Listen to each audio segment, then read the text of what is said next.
dadkii dagaalka ku faa'iidayay waxay doonayaan inay dagaalku uu sii socdo deetana ereyaal loo soo saari doonaa ama xabad quutayaal ama dagaal quutayaal ha la yidhaahda ama nabadiid ciidankii hadda ka hor tigreega ka baxay iyo macahuubkiisii sidoodiiba ugu soo noqonayaan darajadoodina duqaynta xagga cirku waxaan filayaa inay xagga eritrea ka socoto eritreana maadaama ayna heshiiska qayb ka ahayn laguna macsuumin ayna ku faraxsanayn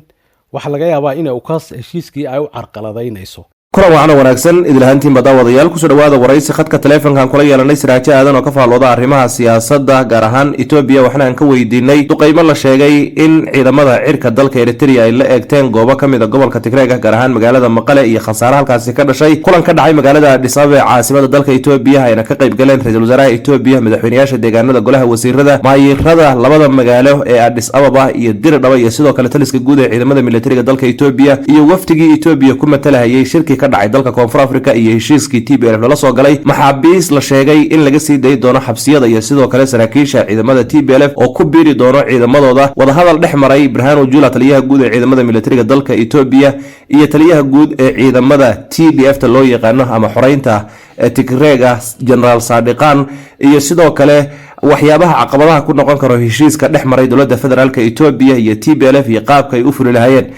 siraajo soo dhawow sida aynu xog ku helayno ciidamada dalka Eritrea ee cirka waxay duqeymo la eegteen qaybo kamid ah gobolka Tigreega waxa la sheegay inuu khasaare ka dhashay sidoo kale shir ayaa ka socday magaalada Addis Ababa looga arinsanayo xaaladda wada hadalka iyo wixii laga yeeli lahaa lagana dhageystay warbixin gudidii Itoobiya ee ka imaatay dhinacaas iyo dalka Koonfur Afrika heshiiska soo saxiixay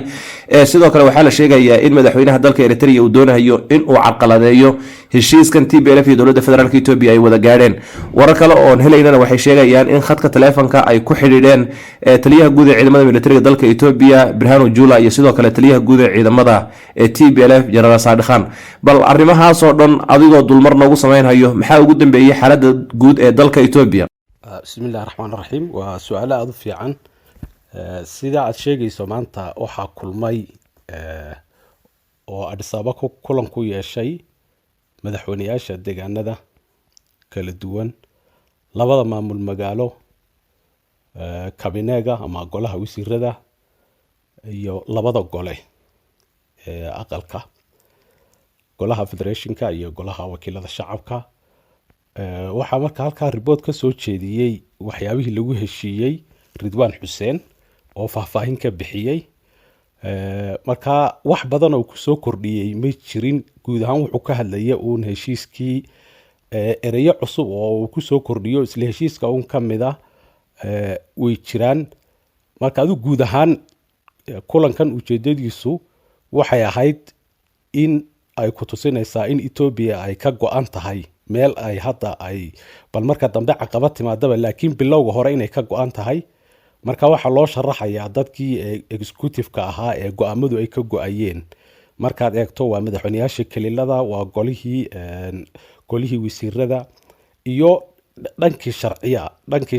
sharci dejinta baarlamaankii baa loo yeedhay mataqaanaa labadii speaker baa loo yeedhay labadii maamul magaalo Ridwan marka wuxuu sharaxay heshiiskii Itoobiya ay soo qaadatay ee TPLF dhex maray noocu ahaa wax badan buu ka hadlay qodobada muhiimka ka hadlay waxa kamid ahaa in labada dhinacba ay tixgeliyaan heshiiska laga ilaaliyo wixii naxli ku keeni kara wax cusub wuxuu ku soo daray waxyaabaha xagga TPLF ay codsadeen in maxaabiistii loo sii daayo siyaasadda ama dagaalka u xidhnaa waxa kale oo xusuus carabka ku dhuftay oo kamid ah heshiiska in saraakiishii ciidanka TPLF ta hadda ka hor ahayd iyadana in lagu soo celinayo ciidanimadoodii nidaamka hubka dhigida waxyaabo noocaas uu ka hadlay guud ahaan nuxurku wuxuu ahaa markaa in loo sharaxo sida wax soo dhaceen dadka maaragtay decision makerska ee kilada kala duwan jooga maadaama arrintu ay qusayso ka xisbi ahaan dhinacan kalena waxay u muuqataa golaha baarlamaankana in la horgeyn doono arrintan heshiiska bacdama TPLF la yidhi waa argagixiso waxay u muuqataa in golaha baarlamaanka la horgeyn doono oo argagixisada laga saari doono marka guud ahaan waa bilow arrintani fiican baa la oran karaa oo ku tusinaysa sida Itoobiya uga go'an tahay inay heshiiskii meel mariso taas marka waa sida waxa kale oo iyaduna weydiisay waxa weeyaan waxa jira maanta iyo shalayba meelo gobolka ka mid ah Tigreega oo duqaymo ay ka dhaceen xagga cirka ah. marka taas waxay ila tahay dagaalkan waxaa qayb ka ah dowladda Eritrea. dowladda Eritreana waxay u muuqataa dee heshiiskan qayb kama ahayn oo officially de waxa labada arrimood ay dhex marayeen dagaalku ee la og yahay ee si official isugu iman kara waa Ethiopia iyo TPLF weeyaan. marka sabab miiska wadahadallada ay u iman karaan iyadu ma jiro maadaama wuxuu uu qarsoodi ahaa. hadda marka waxaad moodaa in xumeyn ay iska noqonayso kolley duqaynta xagga cirku waxaan filayaa inay xagga Eritrea ka socoto. Eritreana maadaama inay heshiiska qayb ka ahayn laguna macsuumin ayna ku faraxsanayn waxa laga yaabaa inay ukaas heshiiskii ay u carqaladaynayso. marka waxaan filayaa taasi in de caalamkuna uu dhinac ka wada maro Ethiopiana ay isku dhacaan bay keeni doontaa. isku dhacaasina wuxuu keeni doonaa un de waxaan filayaa heshiiskii haddii Ethiopia ay daacad ka noqoto heshiiskii ma burburinaya waxay noqonaysaa un iyadoo la wada jiro TPLF iyo wax walba in laga hortago markaa haddii Eritrea ay joojin weydo dagaalka. kolley ciidamo Ethiopian oo markii hore dhinaca joogay xagga jireen waa la sheegay laakiin anigu taab ma hubo. su-aasha kale ee ah waxa la warar la isla dhexmariyay sheegayaan in Birhanu Jula oo ah taliyaha ciidanka Ethiopia iyo General Sarqan ay kulmayaan. warar social media la dhex wada weeyaan laakiin ma hubno oo macquula. laakiin kulankoodu markaa wuxuu daaran yahay sidaan filayo waa taliyihii ciidanka Ethiopia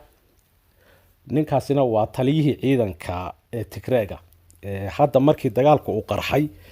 coalition bay samaysteen magac cusub bay samaysteen. TPLF waa urur siyaasi ah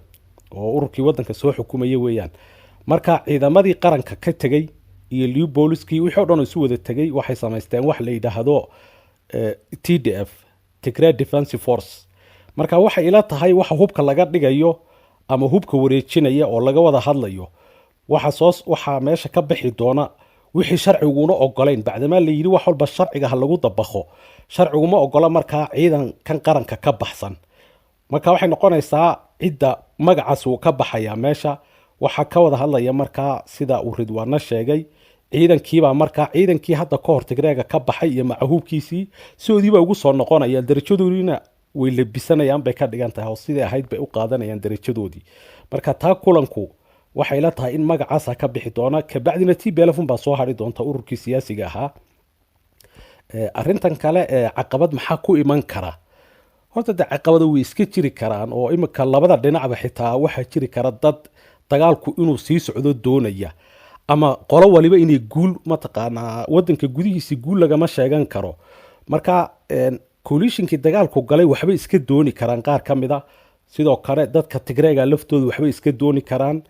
dadka siyaasiyiinta oo wax hogaaminaya iyo askariga qoriga wata isku aragti ma noqon karaan. marka Tigreegana waa laga yaabaa dad wax caqabadeeya inay ka yimaadaan. xaggan Ethiopiana waa laga yaabaa dad wax caqabadeeya gaar ahaan dhinaca deegaankan Walqayd iyo Raaya oo qowmiyadda Axmaaradu ay sheeganayso oo maleeshiyaadkeedii ay joogaan. waa laga yaabaa inay caqabado noocaas ka yimaadaan. caqabadu markaa waxay noqonayaan kuwo wadanka dhexdiisa ah iyo kuwo ka baxsan.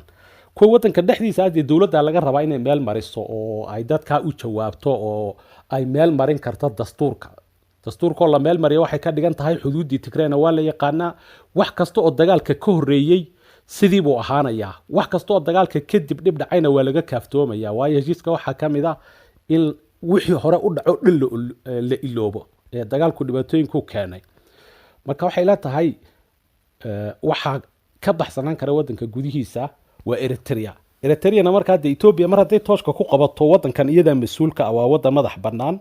waxay noqonaysaa markaas caqabadaas mid caalamka kale loo bandhigo oo dawladda Ethiopia inay sheegto. marka waynu arki doonaa laakiin caqabaduhu kolley kuwa wadanka gudihiisa waa wax la xallin karo. kolley waxa bilbilaabmi doona siyaasaddu way isdaba marmartaa iyo erayadu mar haddii nabad loo jahaystay cidii markaa dagaalkan ama faa'iido ugu jirtay ama doonaysay in dagaalku uu daba dheeraado oo siyaasad iyo political game ka rabtay oo laga sii jeedo oo dagaalku asalba markuu meel dagaal ka dhaco dadna faa'iida ugu jirta dadna way ku khasaaraan marka dadkii dagaalka ku faa'iidayay waxay doonayaan inay dagaalku uu sii socdo deetana ereyaal loo soo saari doonaa ama xabad quutayaal ama dagaal quutayaal ha la yidhaahda ama nabadiid waxbaa soo bixi doona kuwa markaa dowladda laga rabaa inay u jawaabto tan Eritrean hadday sii socoto waxaan filayaa kolley waa hawl Ethiopia u taalla Ethiopia inay caalamka u bandhigi doontaba ila tahay hadduu ilahay yidhaah waa tahay kaasina wuxuu ahaa Siraajo Aadan oo khadka taleefanka wax kaga weydiinay xaaladihii ugu dambeeyay dalka Ethiopia shirka Addis Ababa ka socdo duqeymaha loo geystay qaybo kamid ah gobolka Tigreega saraakiisha ugu sarreeyay TPLF iyo dhinaca dowladda federaalka Ethiopia oo khadka taleefanka ku wada hadlay iyo dhinaca kale iyo sidoo kale carqaladaynta dowladda Eritrea ay ku wada heshiiskani daawadayaal waxaan si maalinle idinku soo gudbin doonaa xogtii ugu dambeysay ee dalka Ethiopia waxa ka soo baxo dhinaca TPLF dhinaca dowladda federaalka Ethiopia dhaqdhaqaaqa dowladda Eritrea iyo sidoo kale qowmiyadda Amxaarada ee tariiqtan kulmi doona barnaamijka lamidana waxaan kaga tagaynaa sidaas iyo nabadgelyo